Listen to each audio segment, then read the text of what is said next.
السلام عليكم ورحمة الله وبركاته. وعليكم السلام ورحمة الله وبركاته. الحمد لله نستعينه ونستغفره ونعوذ بالله من شرور أنفسنا ومن سيئات أعمالنا. من يهدي الله فلا مضل له ومن يضلله فلا هادي له. ونشهد أن لا إله إلا الله وحده لا شريك له. ونشهد أن سيدنا وسندنا وحبيبنا وطبيبنا ومحبوبنا وقلوبنا ومولانا محمدا عبده ورسوله الذي أرسله بالحق بشيرا ونذيرا وداعيا إلى الله بإذنه وسراجا وقمرا منيرا. أما بعد فأعوذ بالله من الشيطان الرجيم. بسم الله الرحمن الرحيم. فانكحوا ما طاب لكم من النساء مثنى وثلاث ورباع فإن خفتم ألا تعدلوا فواحدة أو ما ملكت أيمانكم ذلك أدنى ألا تعولوا. صدق الله المولانا العظيم وصدق رسوله النبي الكريم ونحن على ذلك من الشاهدين والشاكرين والحمد لله رب العالمين. সবাই মহব্বতের সাথে اللهم صل على محمد وعلى آل محمد كما صليت على إبراهيم وعلى آل إبراهيم إنك حميد مجيد. اللهم بارك على محمد وعلى آل محمد كما باركت على إبراهيم وعلى آل إبراهيم إنك حميد مجيد. بلغ العلا بكماله كشف الدجى بجماله حسنة جميع خصاله صلوا عليه وآله. यही हम सब मुसाफिर है वही आखिर ठिकाना. कोई आगे रवाना है कोई पीछे रवाना. बलगल उला बिकमालिह कशफत दुजा बिजमालिह हसनत जमीअ खिसालिह सल्लू अलैहि व आलिहि. मोहतरम मुअज़्ज़ज़ हाज़िरीन, মহান রব্বুল আলামিনের দরবারে লাখ কোটি শুকরিয়া জ্ঞাপন করছি। মহান রব্বুল আলামিন আমাদেরকে বিগত শুক্রবার থেকে নিয়ে এই শুক্রবার পর্যন্ত দুনিয়ার বিভিন্ন জায়গামালা থেকে মুক্ত করে বিগত শুক্রবার থেকে নিয়ে শুক্রবার পর্যন্ত সুস্থ রেখেছেন। এবং দুনিয়ার বিভিন্ন জায়গা থেকে মুক্ত করে মহান রব্বুল আলামিনের মহান 2 রাকাত ফরজ হুকুম জুমার নামাজ আদায়ের উদ্দেশ্যে পৃথিবীর সবথেকে উত্তম স্থান মসজিদ আল্লাহর ঘর, এই আল্লাহর ঘরে আসার এবং বসার তৌফিক দান করেছেন। এই জন্য আমরা অন্তঃস্থল থেকে শুকরিয়া আদায় করে বলি আলহামদুলিল্লাহ।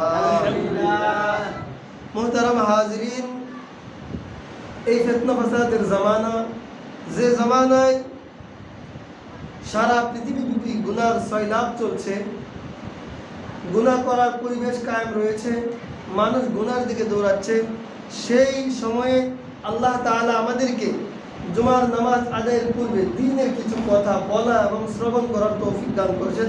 এই জন্য আমরা আবারও অন্তঃস্থল থেকে শুকরিয়া আদায় করি বলি আলহামদুলিল্লাহ।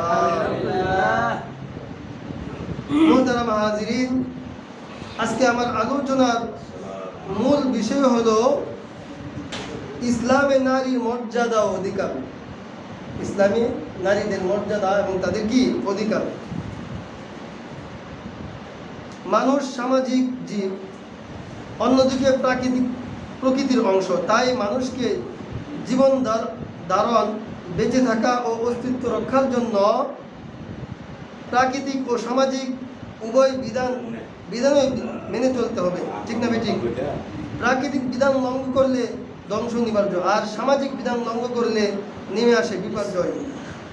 সামাজিক নিয়মতান্ত্রিক নিয়মগুলো মেনেই তো আমাদেরকে এই পৃথিবীতে বসবাস করতে হবে, ঠিক না বেঠিক? এখন মনে করেন দিন কেউ যদি বলে রাত, এটা মানুষ তাকে পাগল বলবে না? ঠিক সামাজিক যে রাষ্ট্রীয় যে কার্যকলাপ আছে, এইগুলা যদি আমি সমাজে সুন্দরভাবে চলাচল করতে চাই, তাহলে আমাদের এগুলা পুঙ্খানু আদায় করে মেনেই কি করতে হবে, চলতে হবে। ঠিকভাবে ধর্মীয় যে কৃষ্টি কালচার রয়েছে, আমরা মুসলমান হিসেবে আমাদের মুসলমানিত্ব আমাদের কি ধরে রাখতে হবে, ঠিক না ঠিক? তো আমরা এই নারীর মর্যাদা অধিকার এই বিষয়ে কয়েকটি পয়েন্ট আলোচনা করব। 1 নম্বর পয়েন্ট হলো জাহিলি যুগে নারীদের মর্যাদা, নারীদের অধিকার কেমন ছিল। 2 নম্বর হলো জাহিলি যুগে নারীদের অধিকার। 3 নম্বর দর্শনের শীর্ষে বিশ্বের সেরা যে 10টি দেশ। 4 নম্বর ইসলামে নারীর মর্যাদা ও অধিকার। তো অন্য ধর্মে নারীদের কেমন অধিকার দিত, আর মুসলমান ইসলাম ধর্মে নারীদের মর্যাদা, এই বিষয়ে আসেন প্রথমে আলোচনা করা যাক। হিন্দু ধর্মে নারীদের অধিকার কেমন ছিল। হিন্দু ধর্মে নারীকে মৃত্যু, নরক, সাপ, বিষ ও আগুন থেকে বিপজ্জনক বলা হয়েছে, বলেন নাউজুবিল্লাহ। তারা বিপজ্জনক মনে করত। স্বামী ছাড়া নারী জাতির স্বতন্ত্র কোনো অস্তিত্ব স্বীকার করা হয়নি। এই জন্য স্বামীর মৃত্যুর সাথে সাথে স্ত্রীকেও সহমরণে যেতে বাধ্য করা হতো হিন্দু ধর্মে। হিন্দু সমাজ মাত্র কিছুদিন আগেও নারীকে পুরুষের সেবিকা আর ভোগের সামগ্রী হিসাবেই জানত। ছিল নারীর প্রতি সম্মান বা শ্রদ্ধার লেশমাত্র ছিল না। জাতিকে সকল পাপের উৎস মনে করা হতো। এই নারী জাতিকে সকল পাপের উৎস তারা কি করতো, মনে করত। নারী হচ্ছে নোংরামি, জড় এবং তার বস্তু, বলেন নাউজুবিল্লাহ। প্রাচীন হিন্দুয়ানি সমাজে নারীর প্রতি বিদ্বেষমূলক কিছু বর্বর আচরণের দৃষ্টান্ত তুলে ধরা হলো। যেমন হিন্দুদের মনুশাস্ত্রে বলা হয়েছে নারী স্বামীর সাথে খাবার গ্রহণ করবে না, বরং স্বামীর উচ্ছেদ। স্বামী খাওয়ার পরে যে অবশিষ্ট যা থাকবে সেটাই নারী খাবে। সে নিজে থেকে কি করতে পারবে না, আলাদাভাবে খাবার গ্রহণ করতে পারবে না, বলেন নাউজুবিল্লাহ। তাহলে নারীর অধিকার ইসলামে বেশি দিয়েছে নাকি অন্য ধর্মে বেশি দিয়েছে, বলেন? অন্য ধর্মে নারীদেরকে মানুষই মনে করা হতো না, তাদেরকে সেবিকা মনে করা হতো, দাসী মনে করা হতো। আরও আছে, হিন্দু ধর্মের নারীর শক্তিহীন বা বাক কর্তৃকহীন, তারা পৈতৃক সম্পত্তির কোনো অংশ পাবে না। অথচ ইসলামে হলো কি, যে 2 ভাগের 1 ভাগ। আপনার যদি একজন ছেলে একজন মেয়ে থাকে, আপনার সম্পত্তিকে 2-3টা ভাগ করা হবে। 2 ভাগ পাবে আপনার ছেলে, আর 1 ভাগ পাবে কে, নারী। হিসাবে তো দরকার ছিল নারীদের কোনো না দেওয়া। কেন মানে বলতেছি, এটা যুক্তিকটা বলতেছি, ইসলাম দিয়েছে। যেরকম নারীকে আপনি খাওয়াইছেন, আপনি আপনার মেয়েকে আপনি বরণ পোষণ করে ভালো যোগ্য ছেলের পাত্রের কাছে আপনি বিবাহ দিচ্ছেন। সে স্বামীর বাড়িতে যে স্বামী তার বরণ দায়িত্ব দিচ্ছে, ঠিক না? সে মারা গেলে তার সন্তানরা আছে, সন্তান তার দায়িত্ব নেয়। কিন্তু একটা ছেলে যখন প্রাপ্তবয়স্ক হয়ে যায় তখন তার উপর আর বাবা থাকে না, হক থাকে না। কিন্তু একটা মেয়ে যতক্ষণ পর্যন্ত আপনি বিবাহ না দিবেন ততক্ষণ পর্যন্ত মা বাবার দায়িত্ব হলো ওই মেয়েটাকে লালন পালন, যা লাগে তার যাবতীয় সব কিছু কি মা বাবা গ্রহণ করা, এটা কি কর্তব্য। মোহতারাম হাজিরিন, তো হিন্দু ধর্মে আরো কি করতো, বিবাহিত নারী তালাক দিতেও পারবে না, আবার নিতেও পারবে না। স্বামী অনেক খারাপ, নিশাখোর, মানে অনেক প্রতিদিন এসে পিঠায় ঝগড়া করে, তাহলে সে কি করতো, তালাক নিতে পারতো। তো ইসলামে কিন্তু কি আছে, তালাক নেওয়ার অধিকার আছে। যদি স্বামী বেশি অত্যাচারী হয়, স্বামীর সাথে তার যদি না যায়, তাহলে সে বসে কি করতে পারবে, সে তালাক নেওয়ার অধিকার আছে, ইসলাম আছে। কিন্তু হিন্দু ধর্মে এটা ছিল না। 4 নম্বর, নারীদের মৃতদেহ সৎকারের সময় পবিত্র ধর্মগ্রন্থে কিছু করা যাবে না। আমরা যেরকম মানুষ মারা গেলে কোরআন তেলাওয়াত করি, হ্যাঁ, দোয়ার আয়োজন করি, ঠিক না? কিন্তু হিন্দু ধর্মে এটা করার কি নাই, তাদের জন্য মানে নারীরা তো ভোগের সামগ্রী, তাদের জন্য ওই মহাগ্রন্থ থেকে পড়া যাবে না, তাদের ধর্মে যেটা ছিল এটা পড়া যাবে না। একজন স্বামী যতই খারাপ হোক না কেন, তথাপি একজন কর্তব্যনিষ্ঠ স্ত্রী ক্রমাগত সেই স্বামীর দেবতা হিসাবে পূজা করে যাবে। নাউজুবিল্লাহ, মানে স্বামী যত খারাপই হোক, স্ত্রী বাধ্যকর হতে স্ত্রীকে তার ওই স্বামীর আনুগত্য করতে হবে। ইসলাম কিন্তু কি করে না, এটা সাপোর্ট করে না। বিবাহ নারীরা পুনরায় বিবাহ করতে পারবে, বিধবা নারীরা পুনরায় বিবাহ করতে পারবে না। এখন মনে করেন আল্লাহ না করুন, হিন্দু ধর্ম যদি একটা লোক বিবাহ করতো, করার পরে অ্যাক্সিডেন্টে মারা গেছে, যাইতে এবার আসে না, বিবাহ মনে করেন 2-3 দিন পর মারা গেল, কিন্তু তাদের ধর্মের অনুসারে, তাদের যে কৃষ্টি কালচার সেই অনুসারে সে আর কি করতে, বিবাহ অন্য স্বামী গ্রহণ করতে পারবে না। তো ইসলাম তো এটাকে সাপোর্ট করে না। এরকম অনেকগুলো, আমি ওইদিকে না যাই, আলোচনা হয়ে যাবো, অনেকগুলো বিষয় আছে যেগুলা কি হিন্দু ধর্মে নারীদেরকে দেওয়া হয়েছে। আচ্ছা, এখন আসেন বৌদ্ধ ধর্মে নারীদেরকে কেমন কেমন দেখা হতো আগেকার যুগে। 1 নম্বর, নারীরা হচ্ছে সকল পাপের মূল, বলেন নাউজুবিল্লাহ। তারা মনে করতো নারীরা কি সকল পাপের মূল। 2 নম্বর, পুরুষের কাজ হচ্ছে বিরামহীনভাবে জ্ঞানের অন্বেষণ করা, আর নারীদের কাজ হচ্ছে বাড়ি ও স্বামীর দেখাশোনা করা। নারীদেরকে কোনো পড়াশোনা করার জন্য কি করতো না, সময় দিত না, তাদেরকে সুযোগ দিত না। এখন আসেন ইসলামের পূর্ব যুগে নারীদের অধিকার, ইসলাম যখন কায়েম হয় নাই, মুসলিম রাষ্ট্র যখন হয় নাই, আল্লাহ রাসূল যখন দুনিয়াতে আসেন নাই, তখন নারীদেরকে কি মর্যাদা দিত, নারীদেরকে কীরকম মনে হতো, তাদেরকে কি অত্যাচার জুলুম নির্যাতন করা হতো, সেই বিষয়ে আলোচনা শুনেন। ইসলামের পূর্বে নারীরা ছিল সবচেয়ে অবহেলিত। সে সময় কন্যা সন্তানদের জীবন্ত কবর দেওয়া হতো, বলেন নাউজুবিল্লাহ। কন্যা সন্তান হইতেই তারা জীবন্ত কবর দিয়ে দিত। কেন? তারা মনে করতো যে আমার সন্তানের সাথে অন্য মানুষ ঘুমাইবে, এটা তারা কি করতো, নির্লজ্জকর মনে করতো, খারাপ মনে করতো। তাদের এটা মান সম্মানে বাঁচত যে আমার মেয়ে অন্যের ঘরে যাবে, অন্যের কাজ করবে, এটা কি তারা মানতে পারতো। তারা কন্যা সন্তান হওয়ার পর্বে কি করতো, মাটি দিয়ে দিত। আপনারা জানেন দাহিয়াতুল কালবি, একজন ব্যক্তি, এটা প্রসিদ্ধ ঘটনা, সেই রকমভাবে তার কন্যা সন্তানকে কি করছে, জীবন্ত দাফন করে দিয়েছে। লম্বা ঘটনা। মনে করেন মেয়ে মোটামুটি বড় হয়ে গেছে, 7-8 বছর, সে এরকম পাথর সরায় গর্ত করতেছে। তো মেয়ে বলছে, বাবা এখানে কিসের জন্য করছে? দেখতে পারবা কিসের জন্য করতেছে। গাম লাগতেছে, গাম এই মেয়ের জামা দিয়ে মুছে দিছে। তারপরে নির্দয় বাবা, মানুষের লজ্জামুখ যে সন্তান কন্যা হইলে তো খারাপ, এটা ভেবে সেই কন্যা সন্তান কি করে রেহাই দেয় না। যখন গর্ত গভীর হয়েছে, এক মানুষ সমান হয়েছে, তখন বলছে, মা দেখো তো গর্তটা কেমন হয়েছে, দেখতে গেছে, আর কি করছে, সামনে সরাসরি ধাক্কা দিয়ে ওই গর্ত ফেলেছে। তখন মেয়েটা বলছে, বাবা আমি জীবনে তোমাকে বাবা বলে পরিচয় দিব না, তোমার কাছে আসবো, তোমাকে বাঁচতে দেয় না। কিন্তু পরবর্তীতে আল্লাহ তাআলা তাকে হেদায়েত দান করছে, সে কি করছে, ইসলাম ধর্মে প্রবেশ করছে, ইসলাম গ্রহণ করছে। দেখেন, তারপরেও আল্লাহ তাআলা তার জীবনের সমস্ত গুনাহগুলি মাফ করে দিয়েছে। এই জন্য বলি, অনেকে আল্লাহ তাআলা অনেকে শয়তান নেক্সট করে ধোঁকা দেয়, মানুষ খুন করছে, নিশাবানি করছে, অনেক কিছু করছে, মানুষের টাকা মেরে দিছে, এমন কোনো অন্যায় কাজ সে করে নাই, কারণ সে ভালো হতে চায়। কিন্তু সন্তান বলে তুই ভালো হবে, কিন্তু আল্লাহ মাফ করবো না, এটা ভুল।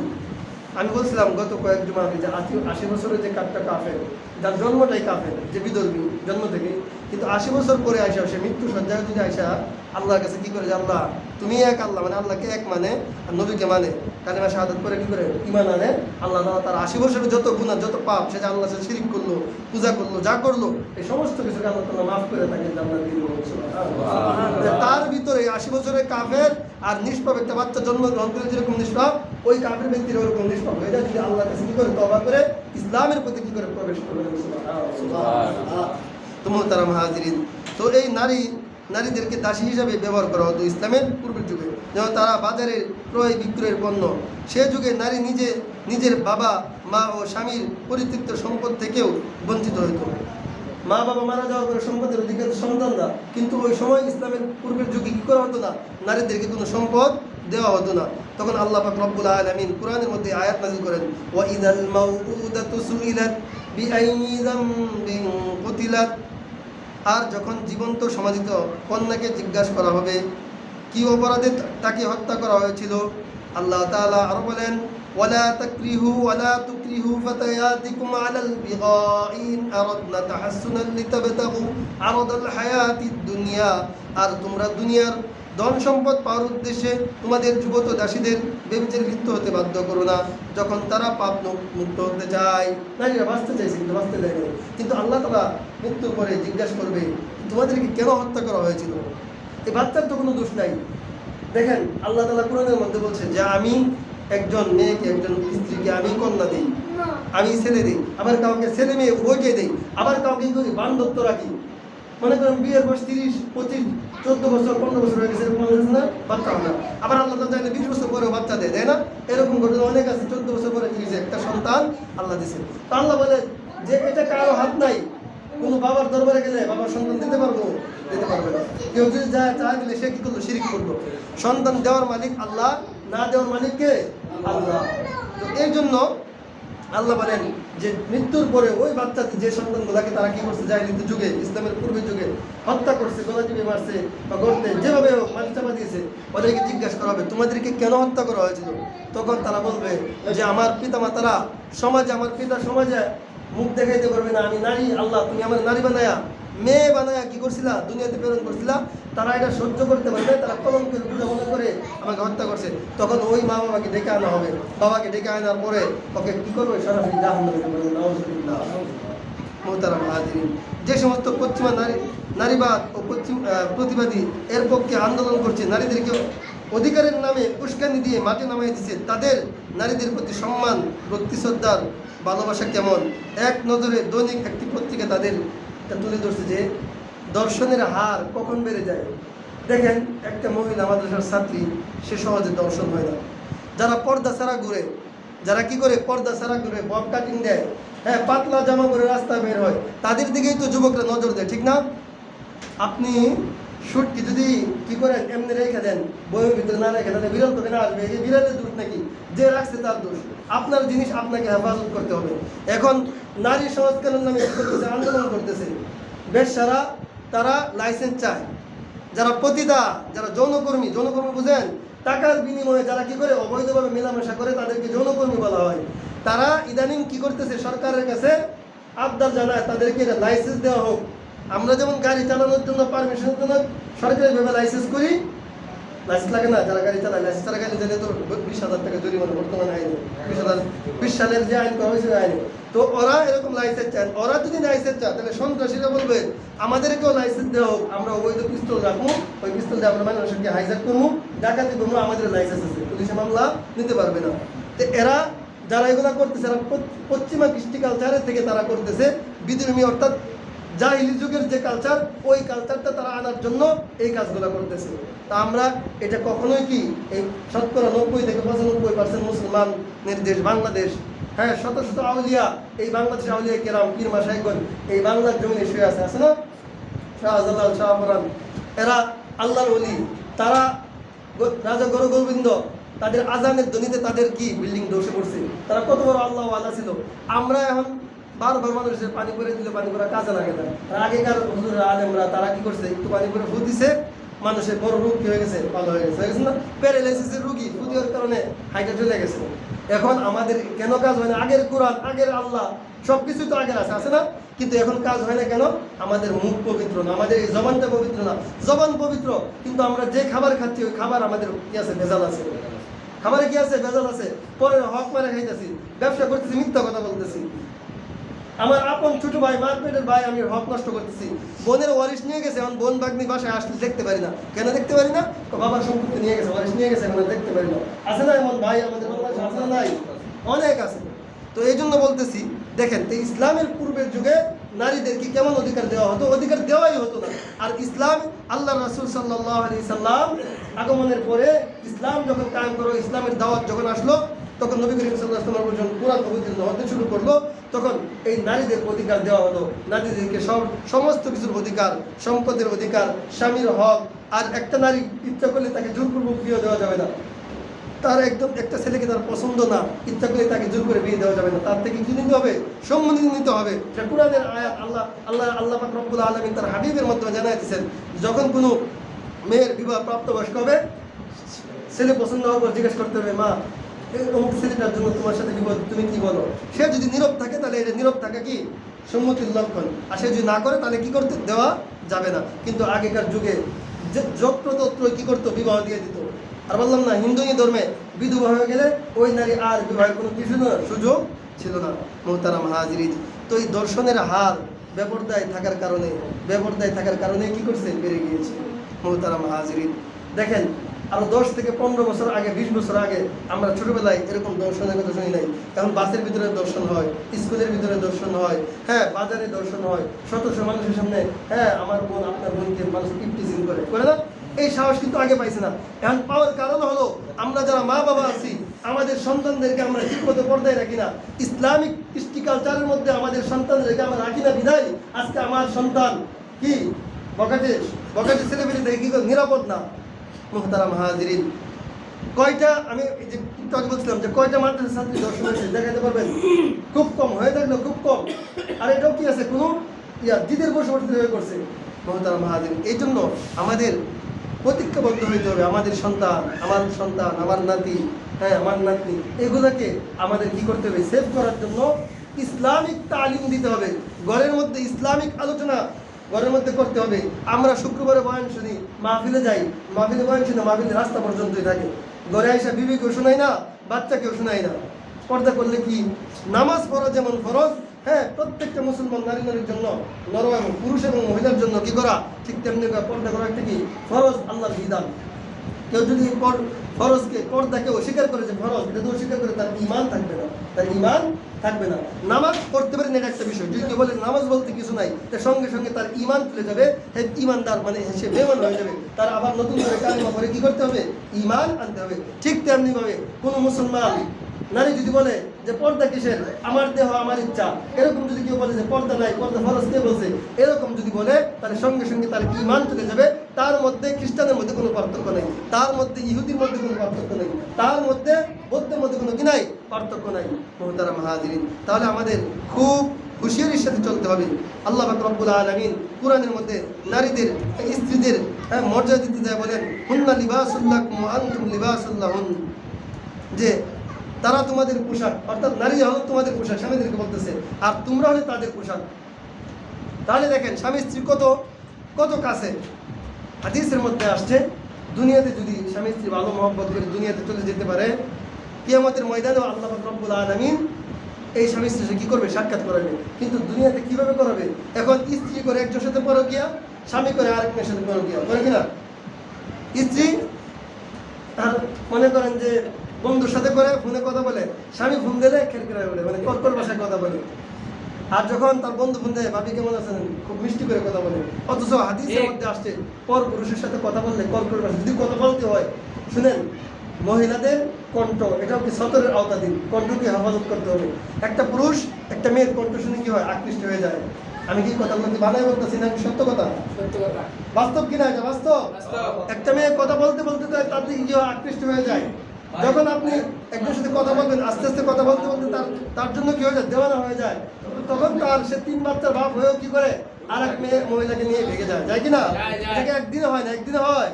মিশতে মিশতে কথা বলতে বলতে তখন এই সম্পর্কটা তৈরি হয়ে যায়। তো এটা কি সম্পূর্ণ অবৈধ সম্পর্ক, হারাম সম্পর্ক, নাজায়েজ সম্পর্ক। ইসলাম এটাকে সাবিত করে না। আচ্ছা, ইসলাম নারীদেরকে মর্যাদা দিয়েছে, আরেকটা মর্যাদা, সেটা হলো কি মোহর, দেনমোহর। স্বামী একটা ছেলে যখন বিবাহ করবে, তার সামর্থ্য অনুযায়ী সে তার স্ত্রীকে কি করবে? দেনমোহর দিবে। সেটা 50,000 হইতে পারে, 1 লাখ হইতে পারে। কিন্তু দেনমোহর 10 লাখ দিল, কিন্তু সে 1 লাখ 10 লক্ষ দেনমোহর দিয়ে বিবাহ দিল, সে 1 টাকা পরিশোধ করে না। এই দেনমোহর স্ত্রীর প্রাপ্য। ইসলামের পূর্ব যুগে কি দেড় মর্মে কি ছিল না, কোনো নিয়ম ছিল না। তাহলে ইসলাম কি নারীদের মর্যাদা দিল না মর্যাদা ক্ষুণ্ণ করলো? কোনটা করলো? মর্যাদা দিয়েছে। ইসলাম কি করেছে? শতভাগ নারীদের মর্যাদা দিয়েছে। যে নারীকে হিন্দুরা কি করতো? বুকের সামগ্রী মনে করতো। যে নারীকে বৌদ্ধরা খ্রিস্টানরা তারা বুকের সামগ্রী মনে করতো, তারা মনে করতো তাদের দাসী, এরা মানুষই না। যাদেরকে ইসলামের পূর্বের যুগে জাহিলি যুগে কি করতো?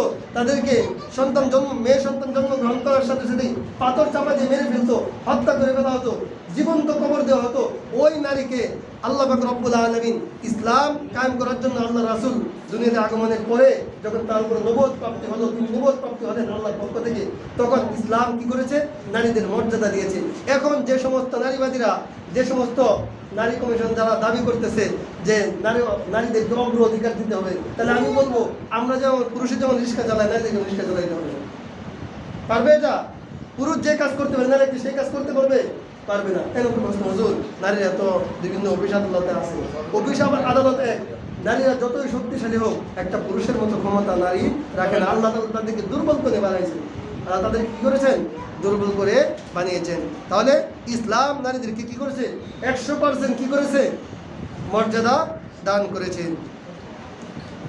তো এই জন্য দেনমোহরের টাকা পরিশোধ করা কি প্রত্যেকের জন্য আবশ্যক, ফরজ।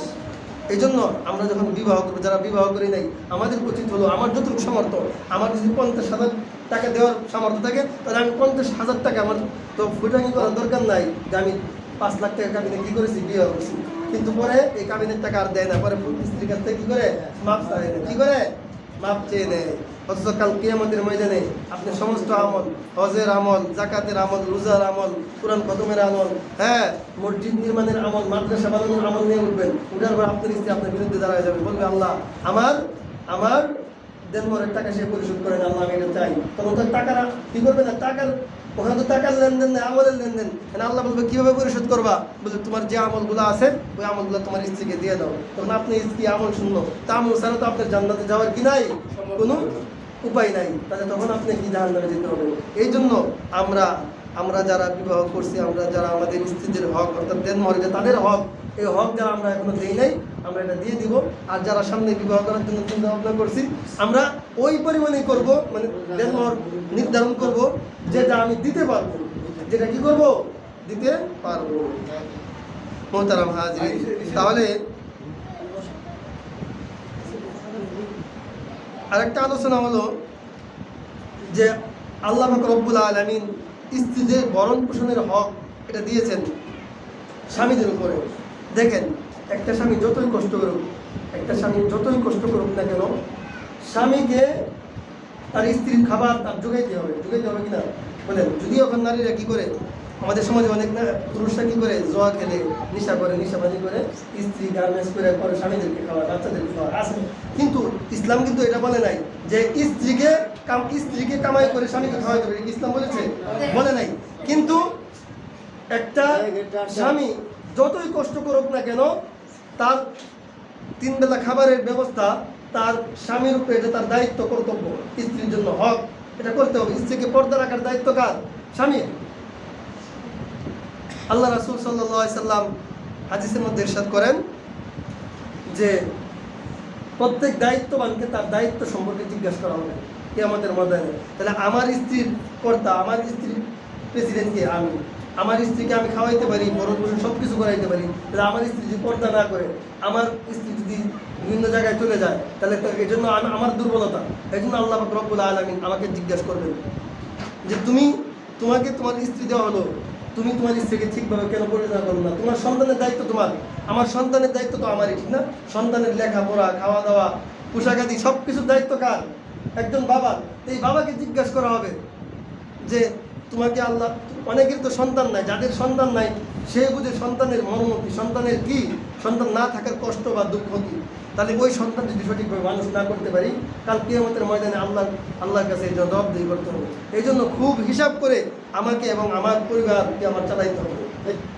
মোহতারাম হাজিরিন, তো আলোচনা করতেছিলাম, তো প্রত্যেকটা স্বামীর কর্তব্য হলো তার স্ত্রীর পরিপূর্ণ হক আদায় করার চেষ্টা করা। চেষ্টা করা যদি না পারে তাহলে আল্লাহ তাআলা কি করবে, মাফ করে দেবে। কিন্তু সে চেষ্টাই করলো না, সে বন্ধু বান্ধব নিয়ে আড্ডায় মুক্ত থাকলো, কিন্তু তার স্ত্রী এত কষ্ট করে সন্তান পরিবার সব কিছু সামলাইলো, তাহলে এর জন্য কি সে আল্লাহর কাছে ধরা খাবে না? অবশ্যই খাবে। তো আলোচনা করতেছিলাম যে ইসলামের নারীদের অধিকার আর ইসলামের পূর্বের যুগে নারীদেরকে কেমন অধিকার দিছে, অধিকার দেয়ই নাই। যখন কন্যা সন্তান জন্মগ্রহণ করছে সাথে সাথে তারা মনে করছে যেটা কি নির্লজ্জকর, বুকের সামগ্রী, আমার মেয়ের সাথে অন্যের ছেলেকে বিবাহ করবে, অন্যের মেয়ের কাছে দিব, এটা কি লজ্জাজনক। এই জন্য তারা চাপা মারি দিয়েছে, হত্যা করে ফেলছে। কিন্তু ইসলাম নারীদেরকে অধিকার দিয়েছে। বাবা তখন তারা নারীরা যখন বেঁচে থাকলেও মা বাবার হক থেকে, মা বাবার যে সম্পত্তি ছিল ওই সম্পত্তি থেকে কি করে নাই, ইসলামের পূর্ব যুগে তারা হক নারীদেরকে দেয় নাই। মেয়ের কোনো হক ছিল না, কিন্তু ইসলাম কি করেছে, আপনার সম্পত্তির 3 ভাগের 2 ভাগ পাবে ছেলে আর 1 ভাগ পাবে কি মেয়ে। আবার স্বামী মারা যাওয়ার পরে 3 ভাগ করে 1 ভাগ কি পায় স্বামী তাইও কিন্তু কি পায়, স্ত্রী কি পায়, হক পায়, সম্পত্তি কিন্তু পায়। অথচ উচিত কি ছিল, একটা মেয়ে তো বড় হওয়ার পরে, একটা মেয়ে জন্মগ্রহণ করার পরে মা বাবার দায়িত্ব, বিবাহের আগ পর্যন্ত, বিবাহ দেওয়ার আগ পর্যন্ত মা বাবার দায়িত্ব। কিন্তু একটা ছেলে যখন প্রাপ্তবয়স্ক হয়ে যায় তখন ওই ছেলের আর মা বাবার খাওয়ানোর কি নাই, তার বড় দায়িত্ব নাই। তখন সে নিজে দায়িত্ব, সে নিজে কি করবে, তার খাবারের ব্যবস্থা করবে। তাহলে তো নারীদেরকে না দিলে কোনো সমস্যা নেই। বিবাহের পরে তার স্বামী তার দেখাশোনা করতেছে, স্বামী মারা যাওয়ার পরে তার সন্তান তাকে সন্তানের দেখাশোনা করতেছে না। কিন্তু ইসলাম কি করেছে, তাদেরকে ঠকাই নাই, ইসলাম তাদেরকে পরিপূর্ণ শতভাগ অধিকার দিয়েছে। এখন যারা নারী কমিশন নামে যারা কি করতেছে, বলতেছে যে কি করতেছে, যে তারা কিসের লাইসেন্সটা, পতিতাদের লাইসেন্স তারা চায়, তারা যেন যৌনচার কি করতে পারে, অবাধে করতে পারে। এখন তো পুলিশ দেখলে, রেপ দেখলে, আর্মি পুলিশ তারা দেখলে কি করে, ধরে নিয়ে যায়। তখন তারা লাইসেন্স নিয়ে ঘুরবে, যেমন মোটরসাইকেল, প্রাইভেট কার, গাড়ি চালানোর লাইসেন্স থেকে দেখাইবে যে আমরা কি স্বীকৃতিপ্রাপ্ত যৌনকর্মী। তো এই লাইসেন্স, এই দাবির সাথে কিছু নারী সুশীল সমাজ রয়েছে, এটা খুব নির্লজ্জকর কি চাওয়া। আমরা সরকারের কাছে দাবি জানাই, আমরা এই চাওয়াতে আমরা কি না একমত না। 90 থেকে 95% মুসলমানের দেশ, ওলি আল্লাহর দেশ, শত শত উলামায়ে কেরাম, হাক্কানি উলামায়ে কেরাম এই জমিনে শুয়ে আছেন, পীর মাশায়েখ শুয়ে আছেন। এই জমিনে এটা কখনোই কি আমরা হতে দিব না ইনশাআল্লাহ। যারা এটা করতে চায় তারা ইহুদি কৃষ্টি কালচার, জাহিলি যুগের কর্মকাণ্ড বাংলাদেশে কি করতে চায়, আনয়ন করতে চায়। আল্লাহ তাআলা তাদেরকে হেদায়েত নসিব দান করেন, সকলে বলি আমিন। তাদের বাকি যদি হেদায়েত না থাকে তাদেরকে আল্লাহ তাআলা ধ্বংস করে দেবে, সকলে বলি আমিন। মুহতারাম হাজিরিন, আজকে আমার আলোচনার মূল বিষয় ছিল ইসলামের নারীদের অধিকার ও মর্যাদা। তো ইসলাম নারীদের কি করেছে, পরিপূর্ণ অধিকার দিয়েছে। কোনো মহিলা যদি, কোনো স্ত্রী, কোনো মেয়ে যদি বলে যে ইসলামে পরিপূর্ণ অধিকার দেয় নাই, তাহলে সে পুরোপুরি কি আছে, ভুলে রয়েছে, পুরোপুরি কি আছে, ভুলে রয়েছে। আর শুধু এটাই না, আমলের দিক দিয়েও আল্লাহ পাক রব্বুল আলামিন কোরআনে বলছে যে আমল যারা করবে, নারী পুরুষ ভেদাভেদ নাই। নারী পুরুষ যদি ঠিক মতো কি করে আমল করে, আল্লাহ তাআলা বইকে জান্নাতে দেবে। এমন না যে নারীদেরকে পরে দিবে, পুরুষদেরকে আগে দিবে, এরকম কি কোনো আছে নাই। বরঞ্চ নারীদের জান্নাতে যাওয়ার কি সহজ। একটা নারী যদি তার স্বামীর কথা মেনে ঘরের ভিতরে পর্দায় থেকে চলে, তো নারী তো বাইরে যাওয়ার কি নাই, কোনো অবকাশ নাই, বাইরে যাওয়ার কোনো প্রয়োজন নাই। তার স্বামী যদি তার সঠিক প্রাপ্য বুঝাই দেয়, তাহলে নারীদেরকে আরো অতি দ্রুত আমল করে জান্নাতে যাওয়া কি সহজ বলেন, সুবহানাল্লাহ। এই জন্য আমি প্রত্যেকটি মা বোনদেরকে অনুরোধ করে বলবো, যারা পর্দা করি নাই, যারা পর্দা এখনো করি না, আমরা পর্দা করব। শুনেন, যে মা বেশি পর্দা করবে তার সন্তান তত বেশি কি হবে, জ্ঞানী হবে। যে মা বেশি পর্দা করে তার সন্তান তত বেশি কি হবে, জ্ঞানী হবে। মুহতারাম হাজিরিন, আমরা জানি আব্দুল কাদের জিলানী রাহমাতুল্লাহ আলাইহি, যাকে বড় পীর নামে প্রসিদ্ধ, উনি মায়ের গর্ভ থেকে 18 পারা কোরআন মুখস্থ করেন। কিভাবে? ওনার মা অনেক কি ছিলেন, অনেক পর্দাশীল ছিলেন, উনি হাফেজা ছিলেন।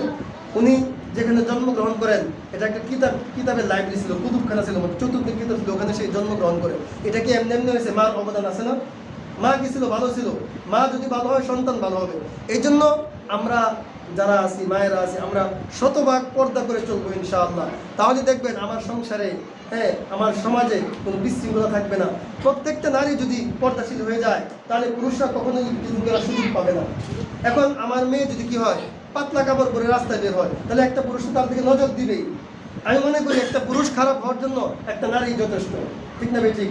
আর বর্তমানে কি করে, বর্তমানে যদি কারো মানিজ্য নষ্ট করতে চায়, তাহলে একটা মেয়ে দিয়ে কি যথেষ্ট, একটা মেয়ে দিয়ে কি যথেষ্ট। তো অনেক হিংসাত্মকভাবে, অনেক শত্রুতামি করে মানুষ কি করতেছে, সমাজে এই কাজগুলো করতেছে। আর কিছু মানুষ না বুঝে কি করে, নারীর পক্ষপাতী করে, কিছু না করলে কি এমনি করতেছে, এমনি একটা মেয়ে কি তার ইজ্জত বিলাই দেয়? তাহলে যদি বিলাই না দেয়, আমার তাদের কাছে প্রশ্ন হলো, যে যৌনকর্মীরা তারাও তো কারো না কারো মা বোন, তারা কিভাবে খারাপ কাজের জন্য সরকারের কাছে কি চায়? সার্টিফিকেট, লাইসেন্স চায়, কিভাবে তারা বৈধতা চায়? নাউযুবিল্লাহি মিন যালিক। আল্লাহ পাক রব্বুল আলামিন আমাদের সকলকে এই সমস্ত গুনাহের কাজের পক্ষপাতিত্ব করা থেকে বিরত থাকার তৌফিক দান করুন। সকলে বলি আমিন। ওয়া আখিরু দাওয়ানা আলহামদুলিল্লাহি রাব্বিল আলামিন। যারা সুন্নাত